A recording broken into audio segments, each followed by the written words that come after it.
Our story begins with a man named Doyle, who calls himself Lord Doyle. He's a gambler, and he's in Macau, the gambling capital of the universe. This city is also known as the City of Miracles, but Doyle doesn't believe in miracles. He knew that in just a few days, his life as he knew it would be over. Doyle had run out of money. He searches different places and finds a bundle of cash. But just as he's about to leave with it, he sees someone at his door. Someone had slipped a letter under his door, but Doyle couldn't figure out who it was. Doyle panics. He tries to leave his hotel with his face covered, but when he gets outside, he can't get the hotel limousine. Doyle refuses to call a regular taxi. He says he's just one big win away. They'll be throwing limousines at me. So the valet Kyle suggests a casino where he might get credit. But just then, the hotel manager stops Doyle. The truth is, he hasn't paid his hotel bills in a long time. Doyle says he'll call his private banker in London right away to pay all the bills. But today is Saturday. Tomorrow will be Sunday, and Monday is a bank holiday. You'll get your payment on Tuesday. The manager says if the payment doesn't come through on Tuesday, I'll be forced to notify the police. So Doyle was panicking on the inside about all of this. The truth is, Doyle is here because nobody knows him in this place. Here, he can be whoever he wants. He can live however he wants. Doyle arrives at a casino where they play the fastest game, Punto Banco Baccarat. In this game, millions are won and lost in just a few moments. The rules are very simple. 2 cards are dealt face down to the player with the highest wager. Highest hand wins. Cards 2 through 9 score face value. 10s and picture cards score nothing. Highest score is 9. So Doyle sits down to play this game. There, a casino worker named Dao Ming who compliments Doyle on his Chinese speaking. Doyle's competitor is a grandma. They don't mention her name here. They say she sees spirits. So the game begins. Doyle has his lucky gloves on. He loses the first round. Within just a few moments, he loses all the remaining money he had. Seeing his condition, Dao Ming offers him credit. Doyle says okay. But Dao says first you need to pay your bar bill, then I'll give you credit. So to avoid paying the bar bill, Doyle orders more drinks. He slips away, using the excuse that he needs to go to the men's room. The next day, there's an accident outside his hotel. A man had jumped and committed suicide, and this man had also been offered credit by Dao Ming. Dao Ming runs away from there. Doyle follows her. Dao Ming was looking for a taxi. So Doyle gets a taxi for her. Dao Ming tells him, "You owe me money for the drinks." Doyle doesn't have any money. He says, "I'd like to make it up to you." Doyle thinks that according to probability, he has to start winning. But Dao Ming doesn't want to fall for his words. Doyle tries to convince her, saying I don't have any creditors left. So Dao Ming lets him come inside her home. Doyle tells her that what happened with that man jumping wasn't her fault. But Dao Ming was deeply affected by the whole thing. Dao Ming tells him that she thought he looked very distinguished when she saw him in the casino with those yellow gloves. Doyle tells her those are my good luck gloves. Doyle tries to ask Dao Ming for credit again, but Dao Ming doesn't want to give credit to anyone anymore. Doyle says that he owed money, which means you owe money. Doyle had figured out that if Dao worked as a broker in a high-end casino, she'd be making straight-up commissions. But she doesn't. That's why she was trying to make money through credit and illegal side bets. Both of them are in similar situations. They both need money. So Dao goes to a temple to pray. She starts saying, I should have refused him credit. Doyle asks what his name was. Dao doesn't know his name. She says you're all the same. What makes you any different apart from being a lord? Doyle says my gloves. So Dao tells him it's the festival of the hungry ghost. In a week, there will be Ghost Day. People burn offerings for the dead on that day. Dao is planning to leave this place, but Doyle says, I think you should stick around for a while. I am about to win big. And when I do, I will pay off your debts too. Doyle and Dao fall asleep right there. But when Doyle wakes up in the morning, Dao has already left. All Doyle has left is a message Dao wrote on his hand. Seeing this, Doyle goes back to his hotel. He gets ready and heads out in the elevator. Right there, a woman takes his photo. Doyle goes after this woman. She tries to sneak away, but Doyle catches up to her. Doyle says, could you please delete that selfie that I'm in? Doyle says my privacy means a lot to me. The woman asks why. It's not like you are on the run. This woman tells Doyle her name is Betty. So Doyle gets close to Betty and asks, "Who are you and what do you want?" Betty says, "Justice." To which Doyle says, "Lend me $500 and get whatever justice you want." Doyle had figured out that Betty was the one who slipped that letter under his door. He's realized that Betty came here looking for him, sent by some private investigator firm. Doyle says that photography isn't allowed in the casino, so you won't get another photo, not unless you pay me. So Betty calls Doyle Mr. Riley. Hearing this, Doyle grabs Betty's bag and runs off. Betty now chases after him. After running for a long time, Betty finds Doyle, or rather Riley. Riley asks Betty for $500 again in exchange for her phone. Riley just takes the money and heads straight to the casino. He tells Betty to just sit quietly and watch Riley win money at the casino. Riley gives her $10,000 instead of $500. But Betty refuses to take the money, saying not everybody is like you. So Riley says, "Okay, I made some mistakes in the past. Everyone does. I'm not a criminal." But the truth is, Riley ran off after stealing a very considerable amount from one of Betty's clients.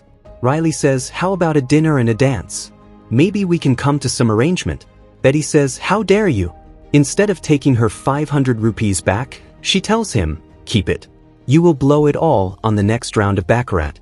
And that's exactly what happens. Riley goes and loses everything again playing against that grandma. Frustrated, Riley walks out of there.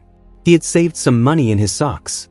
Just then, he sees Dao Ming in front of him. But as Riley tries to go between them, he falls down. He takes his remaining money and goes back to the casino and loses it all. And that's when Betty takes his photo too. She tells Riley that he stole 957,000 sterling from their client's account. So Betty's real name was Cynthia. She shows Riley his death certificate. Seeing this, Riley says, "Okay, I look like this dead man, but I'm not him.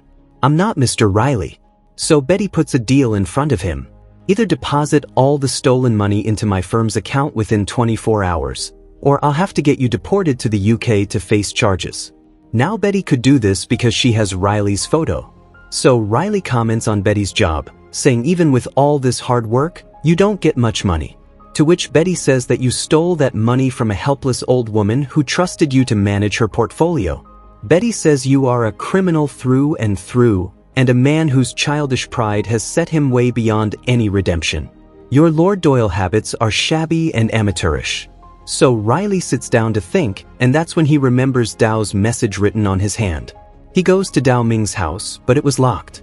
Riley was about to leave, disappointed, when a picture of Llama Island slides out from under Dao Ming's door. Taking it, Riley runs straight to a man named Lippet. Riley says, "I need to get out of here. There is a boat to Hong Kong in 3 hours. And you owe me 8 grand. Just pay up." Lippet gives Riley money, but it's only 2 grand. That's all Lippet has right now. He says, "What's about dinner and dance? Maybe we can come to an arrangement." This was Riley's own line. The two of them sit down. So Lippet calls him by the name Riley. Riley asks, "How do you know that name?" He realizes that Lippet is the one who told Betty about him. He asks, "Why did you do that?" Lippet says, "For amnesty." He says, "I got my own tracks to cover." So Riley starts panicking, thinking about everything. Lippet says, "Don't do anything rash." He even puts the dinner bill in Riley's name. Riley has to pay. He takes a boat and leaves for Hong Kong. He arrives at a hotel. He eats his fill. When the bill comes, Riley orders caviar and blinis. He goes to the washroom. Riley's heart is beating very fast.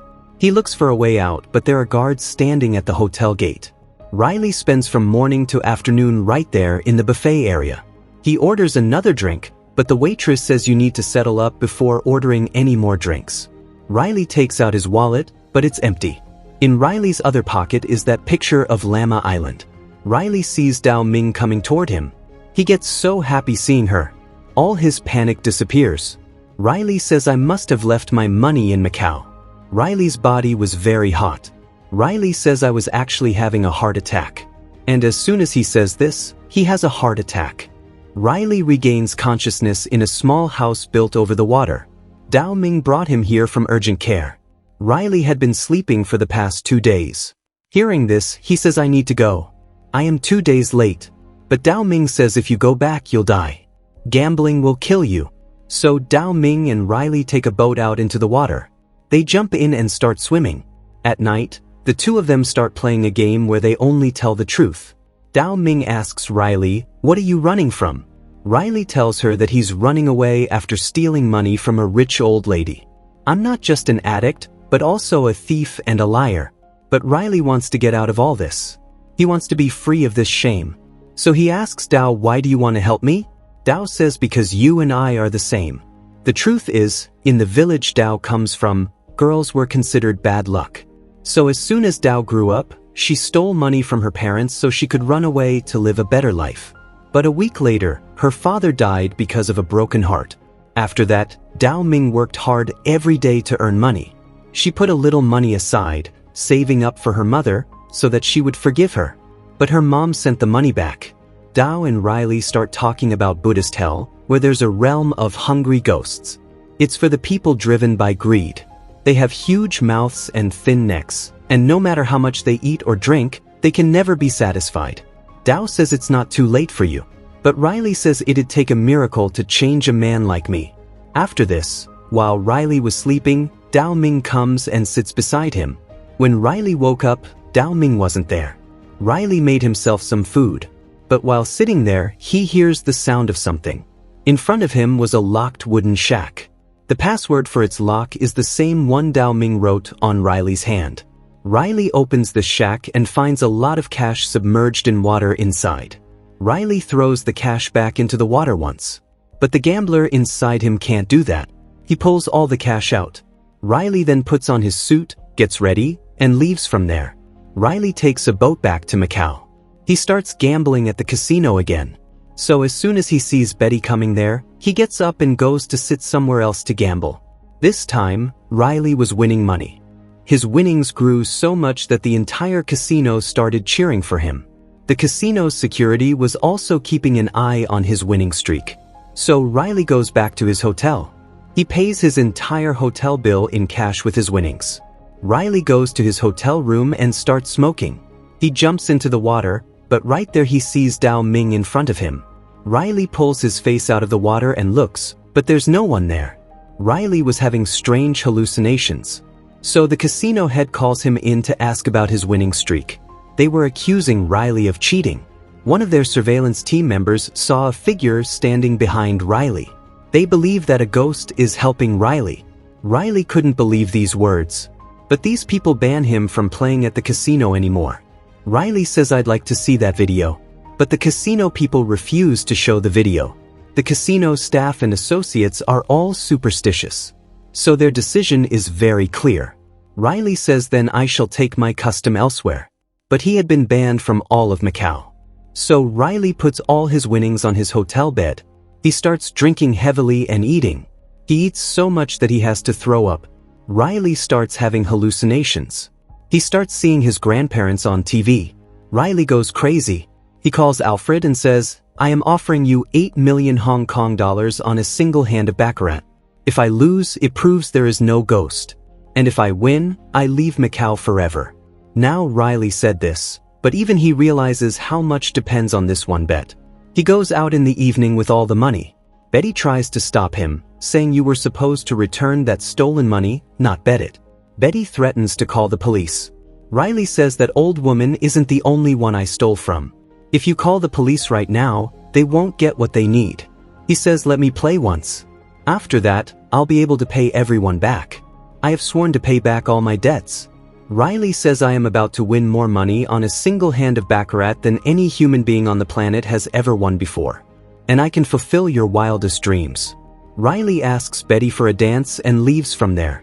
He sits down at the casino table, where his opponent is Prince Lorenzo di Firenze, who came specially from Monte Carlo. He asks, "Are you lucky enough to stake everything on a single hand?" Lorenzo matches Riley's bet. Riley's cards are 2 and 9, meaning a total of 11. But this is more than 9, so instead of 10 points, he gets 1 extra card and a total of just 1 point. And Lorenzo's cards are 2 and 5, totaling 7. Meaning Riley's card just needs to be 8 or else he'll lose. The probability of this is very low. Riley unfolds this card in full anxiety. It's the 8 of diamonds. Riley wins.